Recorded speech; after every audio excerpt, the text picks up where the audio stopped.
Hello friends and welcome to Creative Cooking. Today we're making country fried steak, also known as chicken fried steak. But before we do anything else, we need to marinate that steak in buttermilk. And there's a reason for doing this.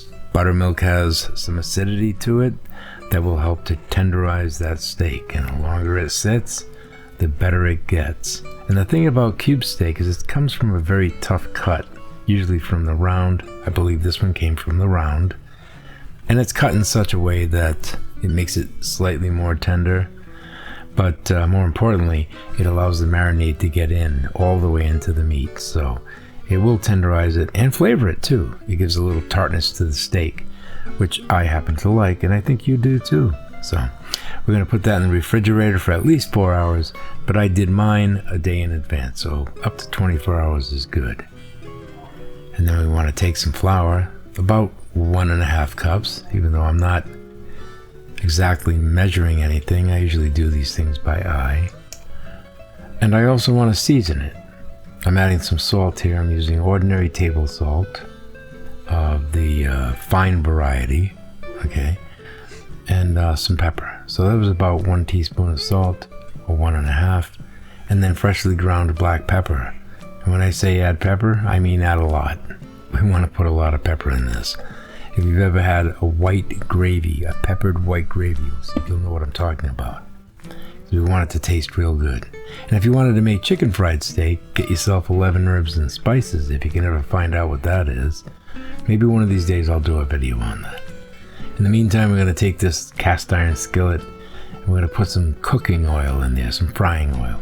I'm using canola, but you can use vegetable or corn oil or any of those. It'll work out just fine.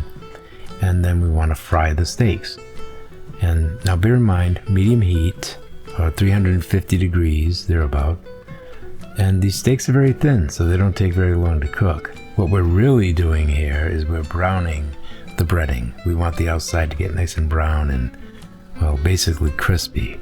Although it won't stay crispy for long because of the moisture in the steak. But that's all right. Sometimes I flip it over a second time. Sometimes I do 2 coatings of this. So it depends on how thick or how much of that batter you want on the outside, okay? Anyway, once they're done cooking, you need to drain them. And I don't recommend that you put it on a paper towel, even though conventional wisdom would tell you to do that. I prefer to do that on one of these cooling racks for cookies. It's a better way of doing it, and you don't get soggy. Then we want to drain the oil. We want to put it through one of these wire mesh strainers. And I'll tell you why in a second. I want to just clean this pan by wiping it out with a paper towel and leave some of those little tiny bits on the bottom. That's going to be part of our gravy, as well as some of that cooking oil, which has taken on some flavor of its own. Then, you know that seasoned flour that we had? Well, we're going to use that to make the roux. So as you can see here, we're not wasting anything. We're using some of the flour and we're using some of the cooking oil to create our sauce. And I want to cook that long enough that it begins to brown just slightly before I add the milk. And that goes in pretty much all at once, cold and straight from the fridge. Doing it this way usually ensures that you get no lumps in your gravy, believe it or not. And then once you get the bulk of it in, you keep adding some and keep stirring. Keep it moving at all times, just like making a bechamel, no different. All right, and then you adjust for seasoning. And I felt that despite the fact that we had salt and pepper in that flour, it wasn't enough. So I'm just going to whisk in a little bit of, salt. I'll turn the heat down first of all, turn it off, and then add some table salt or kosher, whatever you have, about a teaspoon or less to taste. If you're on a restricted diet, like a sodium restriction diet, then you may not want to do that, all right? And then I'm going to add some pepper. Again, lots of black pepper.